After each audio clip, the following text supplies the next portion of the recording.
چیشو بگیرده خب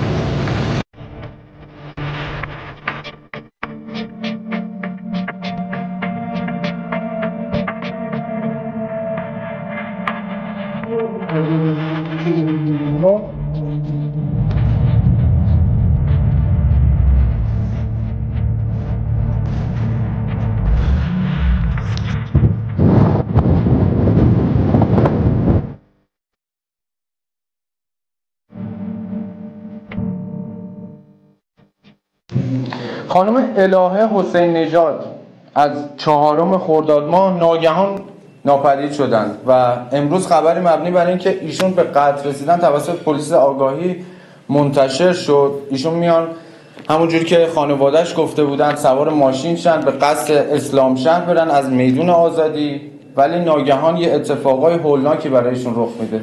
سردار میفهمید موضوع چی بود؟ بسم الله الرحمن الرحیم. عرض سلام و وقت بخیر دارم خدمت شما و بینندگان عزیز. خب همونجوری که فرمودید این خانم قصد مراجعت به منزلش رو داشته. از میدون آزادی ساعت تقریبا 19:35 سوار یک دستگاه خودروی عبوری میشه و بعد از طی مسیری بعد اینکه به مقصد میرسه قصد پرداخت کرایه رو داشته که متاسفانه این راننده شیطان صفت بعد از رویت گوشی موبایل این خانم که گوشی گران قیمتی بوده قصد سرقت گوشی رو داشته که با مقاومت جدی این خانم مواجه میشه. متاسفانه تعداد 3 یا 4 ضربه چاقو به سینه این خانم وارد میکنه و در لحظه فوت میکنن که بلافاصله جسدش رو به بیابان‌های اطراف فرودگاه منتقل میکنه که همکارانم با اقدامات پیچیده اطلاعاتی و کارآگاهی که انجام دادن در کمترین زمان ممکن این فرد رو شناسایی کردن. شب گذشته با هماهنگی قضایی دستگیر شد.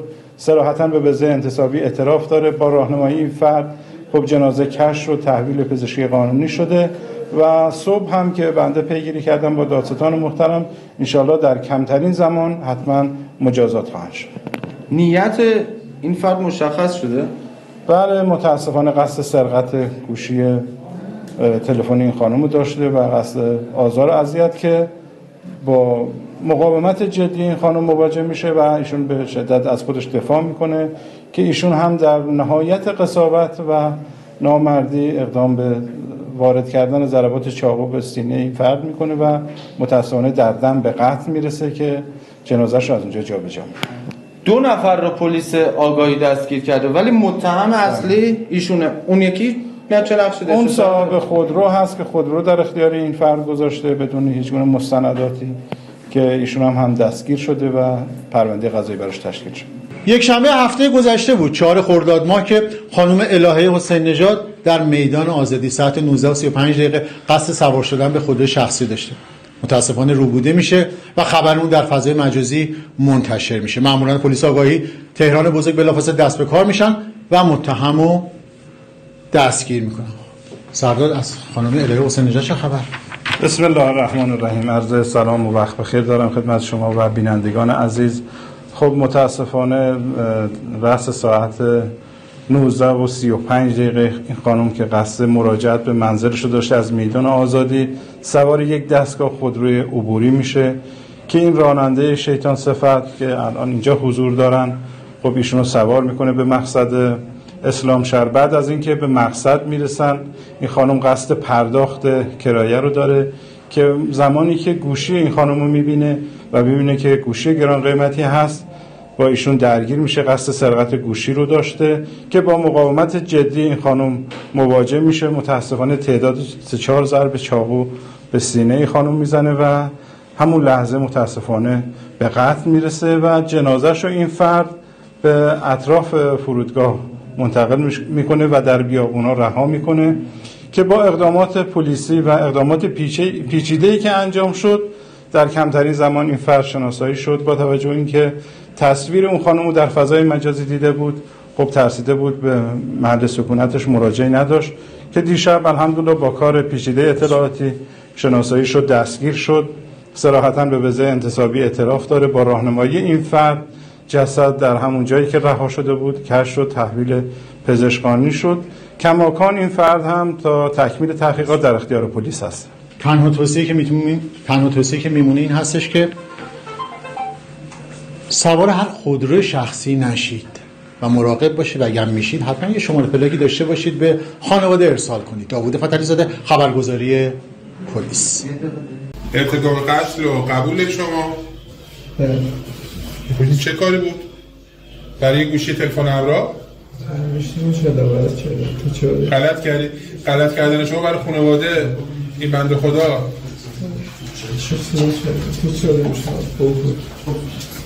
شما عکس این متهم این الهه حسینی نژاد دیدید، چه حسی داشتید؟ عذاب وجدان داشتید؟ چه فکر می‌کنید از خانواده خودتون و خانواده الهه حسینی نژاد خجالت نمی‌کشید؟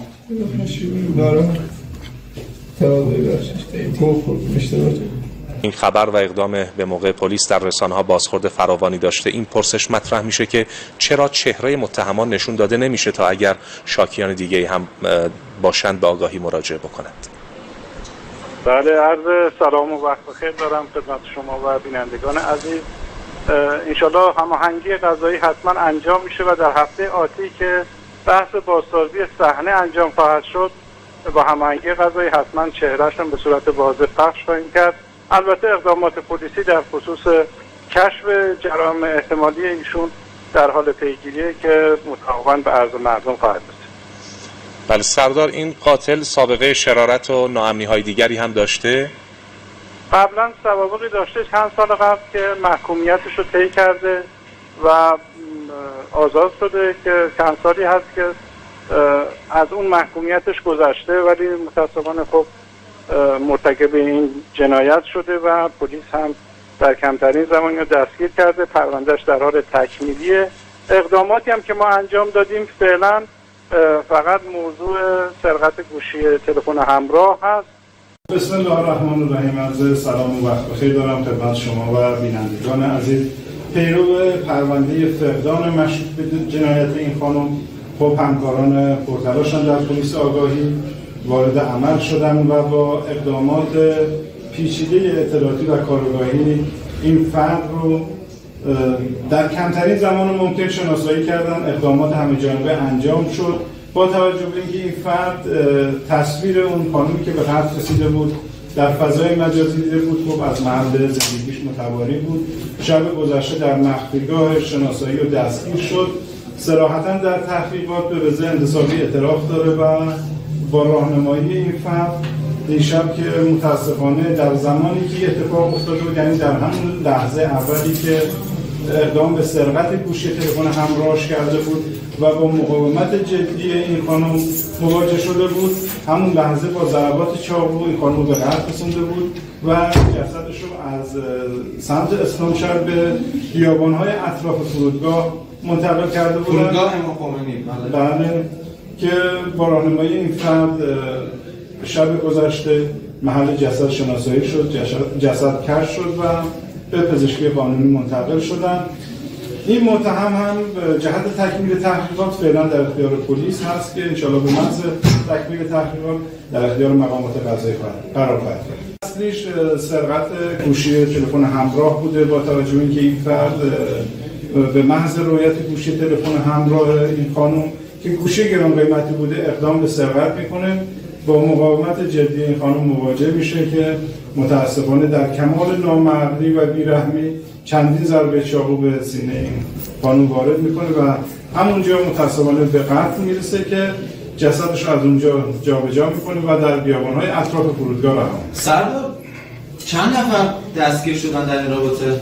در این رابطه 2 نفر دستگیر شده. نفر اصلی این فرد هست که راننده بوده، خودرو در اختیارش بوده و در مسیری که برده بعد از اینکه به مسیر رسیدن قصد سرقت داشته که این اتفاق براش افتاده، برای اون خانم افتاده و اون فردی هم که خودرو در اختیار این گذاشته، اون فرد هم دستگیر و الان در تحت نظر. سردار ببخشید، جرایم مشابهی هم داشته این متهم؟ خب انگیزه این فرد سرقت گوشی تلفن همراه بوده ولی در حال بررسی سوابق مشابه اگر چنانچه سابقه دیگه ازش کشف بشه حتما گوشی دیدم قیمت خوب نوشته بزن من گوشی گرفتم از خودش دفاع کرد دارم از ترسم چاو زدم بهش. برای یه دونه گوشی یه فرد رو این کار باش کردی؟ از ترسم اشتباه. بعد گوشیشون رو سرقت کردی، واکنش ایشون چی بود؟ چه اتفاق افتاد بعدش؟ من چاو در آوردم، من میتونم بزنم ترسیدم، بعد بردم سمت بیابون سمت فرودگاه اونو کنار جاده گذاشتم اومدم ولشون کردی توی بیابون.